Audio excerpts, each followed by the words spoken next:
Bonjour à tous, bienvenue sur CryptoForce pour cette actualité de crypto numéro 14. Comme d'habitude, nous allons parler du VeChain, nous allons parler de l'application VV, de la crypto-monnaie OMI. Et enfin, là, une petite nouveauté, nous allons parler également de Ripple, l'entreprise, et de la crypto-monnaie XRP, parce que j'ai décidé de l'intégrer à mon flux d'actualité. J'ai également fait une vidéo d'1 heure pour présenter le XRP dans les détails avec Ripple, que je vous inviterai à voir également par la suite. Et sinon, bien sûr, comme d'habitude, on va faire l'actualité, le point sur la crypto-monnaie de façon générale, sur les dernières actualités. Et vous allez voir qu'il y a pas mal d'informations, ça bagarre beaucoup aux États-Unis notamment. Pas mal d'informations, notamment au niveau du Tether, des stablecoins, etc. Et donc on verra tout ça, je vous ferai aussi une analyse décortiquée, et malgré les nouvelles un peu spectaculaires négatives, il faut quand même en retirer le positif dans tout ça, et on verra comment, pourquoi. Voilà. Mais bien sûr, avant d'aller plus loin, vous venez d'avoir mon trailer.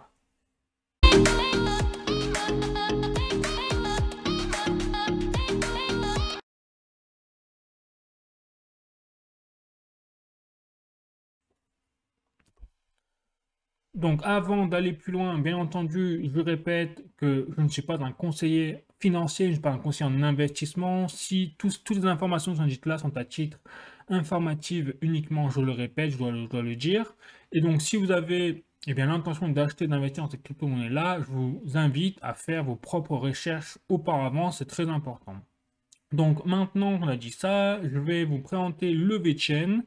Donc, avant d'aller plus loin, je rappelle que j'ai fait une vidéo sur le VeChain ici pour vous rappeler ce que c'est, qui dure à peu près 1 heure environ. Donc, n'hésitez pas, si vous connaissez pas, par exemple, vous n'avez pas vu le VeChain, vous ne savez pas ce que c'est le récapitulatif. Voilà. Donc, notre première chose au niveau du VeChain, là, c'est au niveau, donc là, information très fraîche, hein, qui date du 5 mars 2023. Vous avez donc la VeChain Foundation qui a annoncé un nouveau partenariat avec le Boston Consulting Group, c'est une entreprise quand même très très puissante, notamment aux États-Unis, puisqu'elle est numéro 2 là-bas dans tout ce qui est le management au niveau des consultants. Donc elle compte 25 000 employés répartis dans 100 pays, 11 milliards de chiffre d'affaires au niveau annuel, bref, c'est vraiment une grosse entreprise, et donc c'est un partenariat qui confirme que VeChain continue de gratter des positions au niveau mondial. Voilà, première chose positive pour le VeChain. Ensuite, je continue.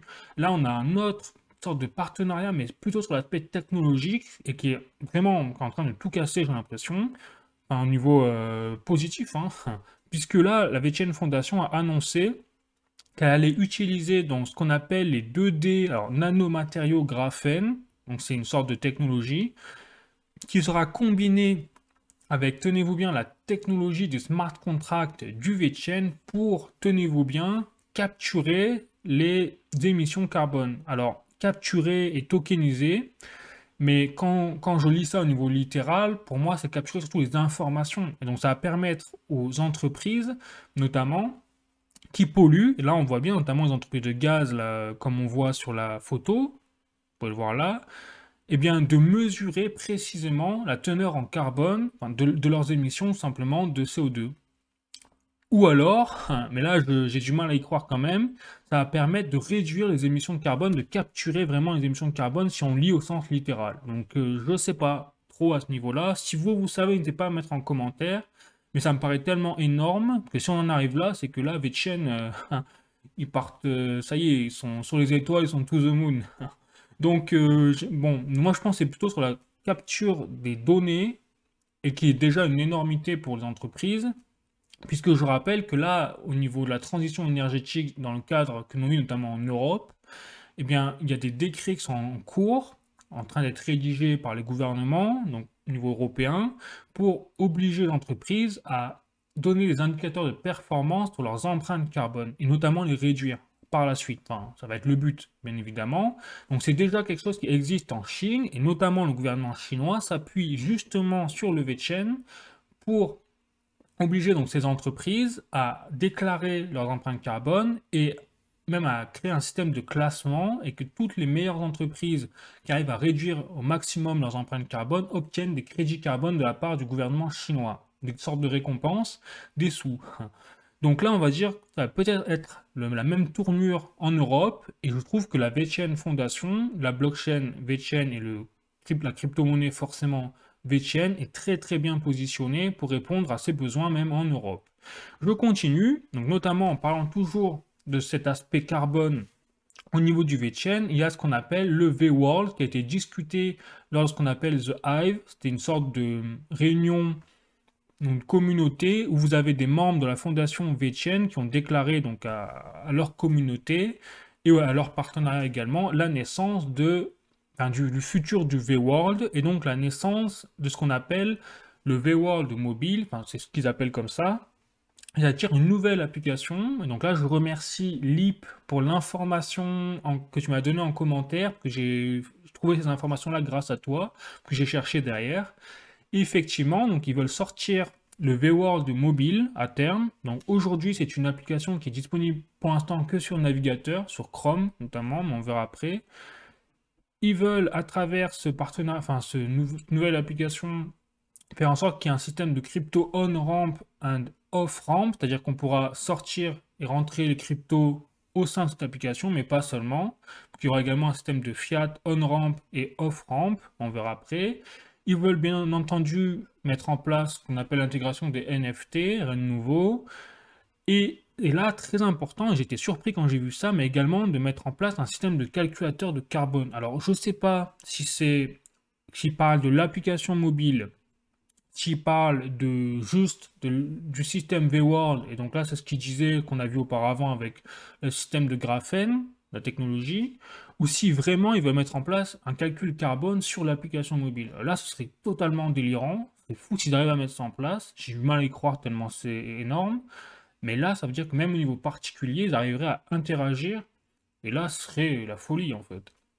Bon. Et après, bien sûr, il parle de DEX intégration, des ponts inter-blockchain au niveau du wallet, etc. Bon.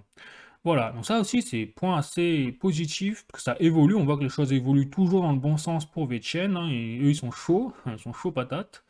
Et donc, au niveau du wallet, là, je vous montre, je suis sur le site vworld.net. On a le wallet qui est, comme je vous l'ai dit, si vous voulez eh bien, l'installer, vous pourrez l'installer que sur le navigateur Chrome pour l'instant. L'interface graphique, elle ressemble, comme vous pouvez le voir, à ça. Donc c'est assez intuitif, tu vois, c'est beaucoup plus intuitif. C'est vrai que, notamment les wallets actuels 5 et 5.1, 5.1 et 5.2, je crois. Voilà. Et donc leur roadmap, vous voyez, elle est là, elle est courte, hein, mais leur priorité, c'est de mettre en place, donc de pouvoir le fiat on-off ramp, c'est-à-dire de pouvoir acheter directement sur ce wallet V-World avec sa carte bancaire des crypto-monnaies. Donc ça serait fou parce que ça veut dire qu'on pourrait passer uniquement, enfin on n'aurait plus besoin de passer sur les plateformes exchange quelque part, et là ce serait vraiment très pratique puisque on s'approcherait toujours plus de la décentralisation même de la part de VeChain. Donc ça, ce serait très intéressant. Ensuite, sur l'application, on pourrait également personnaliser la vue de ces NFT. Bon, ça serait une application un petit peu, allez, sympa quoi, mais sans plus.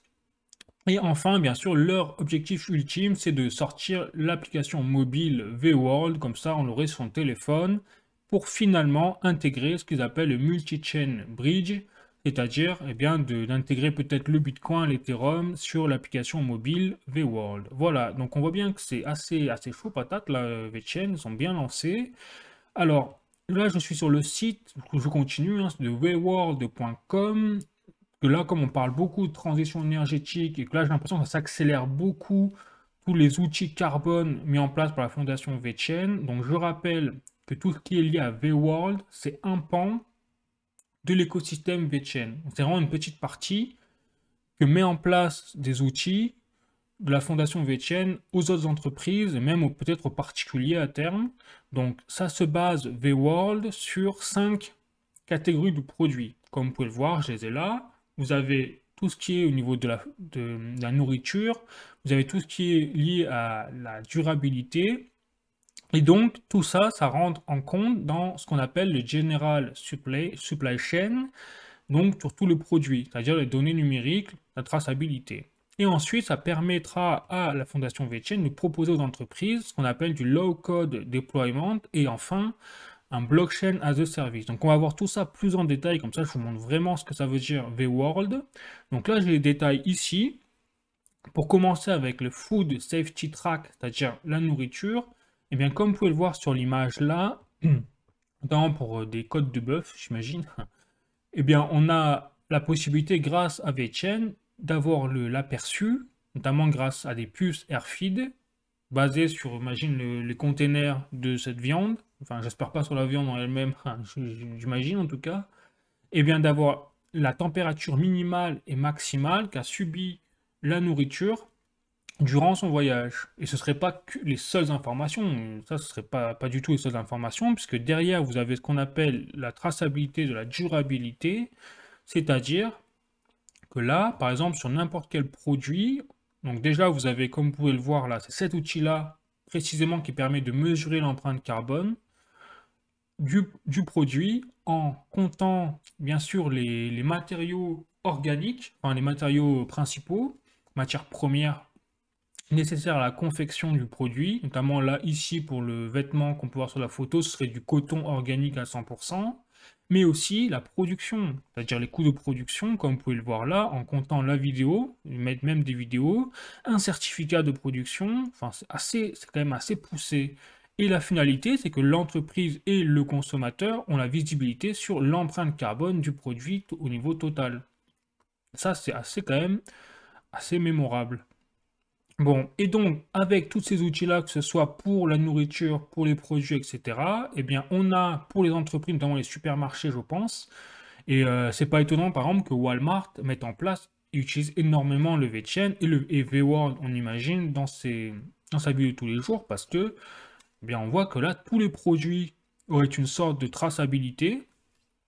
On aurait un aspect global de, vous voyez, du stockage. Là, on parle de warehouse, donc le stockage total avec la température minimale et maximale qu'ont subi les produits durant leur voyage. Mais il y a également une possibilité, vous voyez, d'inspection, de voir les process, la cultivation même pour, enfin, là, on appelle ça, hein, pour le vin.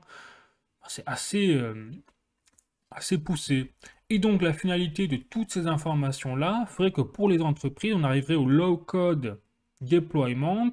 Et donc là, vous voyez que les entreprises qui ont tous ces produits-là ont la possibilité eh bien, de rentrer, de mettre en place elles-mêmes ces produits et de voir les données numériques, par exemple même le nombre de QR codes produits, le nombre de vidéos par exemple, j'imagine, nombre de puces, etc. et de mettre en masse des informations peut-être sur la blockchain. Donc ça, c'est vraiment quelque chose d'assez sympa. Et enfin, la finalité, c'est de proposer pour la fondation VChain et VWorld un ensemble, un panel d'outils, justement, via la blockchain à ces entreprises. Et ça peut passer des audits de certification jusqu'aux données numériques, là, ce qu'on a vu avec le low-code deployment, mais aussi par les non-fungible tokens, enfin du moins la mise en place de services de NFT, également même sur l'aspect juridique. Enfin, c'est quand même assez fou hein, ce qu'ils proposent VChain, en sachant que ça, c'est une petite partie des outils que propose VChain. Donc quand on prend la- la possibilité des outils d'amélioration pour les entreprises du VChain, c'est quand même assez fou. Voilà, donc j'en ai fini pour le VChain aujourd'hui, mais on voit que vraiment, ils sont vraiment sur la bonne, sur une très bonne lancée. Donc là, j'ai continué maintenant avec l'application VV et Ecomi. Bon, donc là, je suis sur le Twitter, comme d'habitude, de VV Digital Collectibles. Donc, ils ont encore sorti ces derniers temps des comics, notamment Tales of Suspense. Ils ont également sorti donc des NFT, des collectibles digitaux liés à Troll Hunter de DreamWorks. Donc, c'est un nouveau partenariat, enfin, avec leur partenariat avec DreamWorks. Et ils ont sorti également donc, des comics sur Dark Maul de Star Wars. Voilà. Donc ils continuent leur train-train quotidien de drop. J'ai remarqué également pour vous, j'ai sélectionné une petite vidéo sur, vous savez, je vous avais parlé la semaine dernière, je crois, de la Lamborghini. Et là, j'ai une vidéo justement de cette Lamborghini qui paraît tellement réelle que je me dis, il faut que je vous montre ça. Et regardez, donc ça c'est la réalité augmentée, hein, c'est une fausse Lamborghini, mais la qualité est tellement folle qu'on dirait qu'on est vraiment dans une Lamborghini. Et donc là, vous avez le propriétaire de la Lamborghini, virtuellement, qui est rentré dans la voiture. C'est un truc de fou. Et les détails sont tellement complets qu'on se croirait vraiment dans une Lamborghini. Là, c'est pour vous montrer vraiment la qualité de, des vidéos sur... c'est fou, quoi. Je trouve ça fou. Et derrière, donc, il a fait un petit montage, le personnage là, le propriétaire de Lamborghini, où il s'amusait à mettre la voiture sur une piste de course. Et c'est là moi, je vous disais la semaine dernière, on imagine très bien, par exemple, dans le V-Verse, la possibilité peut-être un jour de pouvoir conduire une Lamborghini comme ça, avec son avatar. Ou faire une course de voiture avec sa propre Lamborghini en NFT. Donc ça, ce serait fou. Voilà. Et donc, pour continuer, eh bien, là, j'ai encore une autre information à passer. Donc là, c'était l'aspect un peu collectible, digitaux, quoi ça ressemblait. Maintenant, je vais parler, parce que la semaine dernière, j'avais également parlé de l'aspect gestion de projet de l'application VV, du CTO, des développeurs, etc., qui était un peu à la traîne. Et là, j'ai plus d'informations sur justement ce qui se passe en interne. Et donc là, déjà, au niveau du développement, on voit que là, donc ça date de fin février 2023, même du 28 février 2023. Je crois que c'était au moment de la vidéo, en fait, ils ont posté ça. Et donc, ils ont déclaré que là, il y avait des nouvelles personnes, donc nouveaux staff, qui étaient en train d'arriver dans l'entreprise Ecomi, derrière l'application VV, je rappelle, pour justement mettre en place à la bonne échelle les procédures internes et la production, que ce soit dans les domaines du commerce, du data, des engagements et plus. Donc là, on voit bien, en fait, ça prouve qu'ils étaient en sous-effectif quelque part, vous n'avez pas assez de développeurs pour le développement de l'application, et que là, au moins, eh bien, si avec ces nouvelles personnes qui vont arriver, peut-être qu'ils vont arriver à accélérer et à respecter enfin leurs jalons. Voilà, donc ça c'est une bonne nouvelle, je voulais vous partager.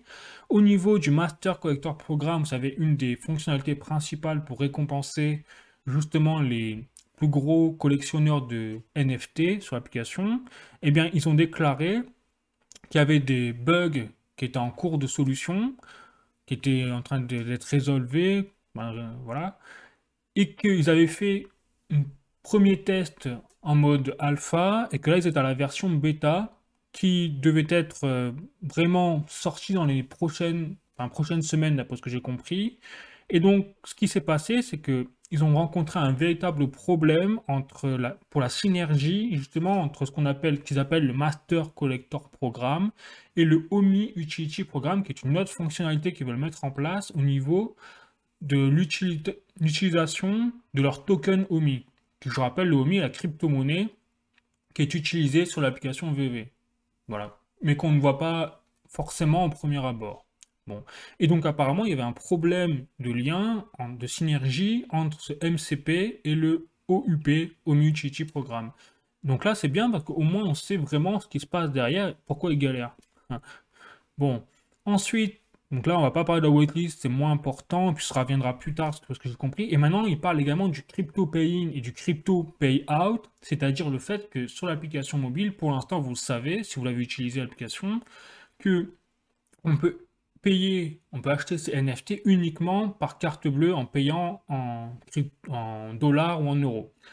Or, le but là qu'il veut mettre en place, c'est de pouvoir payer en crypto. Effectivement, parce que le fait de également retirer, là aujourd'hui, la seule possibilité pour retirer, c'est pour convertir ces NFT en dollars, euros derrière, on est obligé, il n'y a rien d'autre, il n'y a aucune autre fonctionnalité. Donc ça veut dire que aujourd'hui, vous êtes obligé de payer 30% d'impôts quand vous voulez convertir vos NFT en quelque chose d'autre, puisque vous convertissez en dollars, en euros, et donc forcément, à partir du moment où vous convertissez quelque chose qui est lié au milieu de crypto-monnaies en dollars euros, vous devez payer les impôts, c'est-à-dire 30%. Donc là, c'est hyper important, ça a l'air de rien, mais cette fonctionnalité-là de crypto pay-in, pay-out est vraiment très importante pour faire les économies pour les investisseurs de NFT et autres. Bon. Et donc, ils en sont où là-dedans? Ils en sont ils ont 12 000 crypto-in beta users on board, comme ils déclarent, c'est-à-dire qu'ils utilisent 12 000 testeurs de cette application-là, cette fonctionnalité, qu'ils ont mis en pause justement cette fonctionnalité et les tests également pour pouvoir résoudre les problèmes qu'ils ont rencontrés, enfin que les 12 000 testeurs ont rencontrés. Et donc la prochaine étape, ils prévoient de passer de 12 000 à 20 000 testeurs pour justement améliorer au maximum cette fonctionnalité. Et donc, ils déclarent que le crypto payout est vraiment encore sous sécurité, c'est leur priorité absolue également, et ils vont en sortir, en gros. Voilà. Et après, rien de plus important, si ce n'est sur le marketing un peu, où ils déclarent qu'ils vont créer leur propre blog vv.me pour justement améliorer l'interface avec la communauté au niveau des informations. Donc, c'est plutôt pas mal. Après, on reste à voir, mais en tout cas, la très bonne nouvelle, c'est qu'ils ont recruté plus de monde. Donc ça, déjà, c'est bien, ça veut dire qu'ils étaient en manque d'effectifs, en manque de moyens humains, et qu'ils vont s'en sortir à l'avenir. Voilà. Donc je rappelle également, avant d'aller plus loin, que j'ai fait une vidéo ici pour expliquer le récapitulatif de comment ça fonctionne, l'application VV, OMI, l'entreprise Ecomi, donc je présente tout derrière, avec les inconvénients, les points positifs. Voilà, donc je continue. Maintenant, on va passer. Donc là, pour la première fois, je fais une actualité donc crypto sur le XRP. Comme vous pouvez le voir ici, je suis sur le Twitter de la fond donc de XRP officiel, hein, avec 353 000 followers. Et première information, alors là aussi également, je vous rappelle, j'ai fait une vidéo sur entreprise Ripple et le XRP qui dure 1 heure. Donc là aussi, si vous voulez voir, accrochez-vous parce que ça dure longtemps, mais j'ai fait vraiment un récapitulatif total là-dessus également, si ça vous intéresse. Bon, pour en revenir là, donc effectivement, première information ici, c'est qu'on a donc Alex Cobb qui a fait un tweet qui a été retweeté par XRP officiel, donc c'est quelque chose d'officiel, où vous avez Ripple SVP, donc j'imagine une filiale de Ripple, qui a confirmé qu'ils étaient vraiment présents dans plus de 70 pays avec des world class partners, c'est-à-dire des partenaires de classe internationale. Donc on voit bien que Ripple, c'est pas rien. Ils sont implémentés partout dans le monde. Ils continuent de grossir. Alors, dans la vidéo d'1 heure que j'avais fait pour présenter XRP, effectivement, j'avais parlé des partenariats. Et c'est que des grosses banques, des grosses entreprises, notamment Accenture, Deloitte. J'avais même la Banque d'Angleterre, la Banque centrale d'Angleterre, qui expérimente le XRP pour créer sa propre CBDC numérique, donc c'est pas rien. Et c'est vrai qu'ils ont toutes les chances de continuer à grossir Ripple.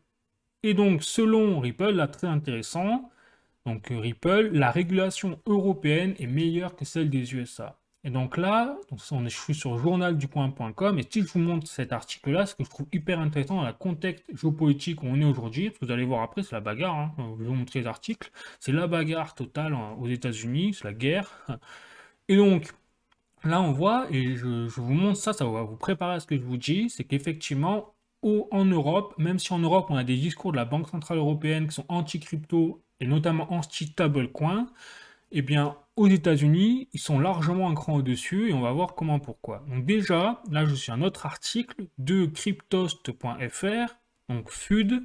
Tether accuse le Wall Street Journal d'avoir publié un rapport totalement inexact et trompeur, et notamment donc, le Wall Street Journal, qui est très célèbre là-bas aux États-Unis, a tout simplement déclaré que l'entreprise de Tether, qui est derrière le stablecoin Tether USD, qui est le premier stablecoin utilisé au monde en termes de capitalisation boursière, eh bien, avait eu recours à des documents falsifiés des sociétés écrans pour faire en fait de la fraude fiscale. Donc là, c'est quand même pas rien. Et que ce soit vrai ou non, donc là, il n'y a pas de preuves, hein, c'est un peu... Enfin, j'imagine que Wall Street, quand même, journal, s'ils ont dit ça, c'est qu'ils ont des preuves, donc on aurait tendance à croire Wall Street. Mais Tether se défend en accusant Wall Street de FUD. Donc, bon, on se pose la question.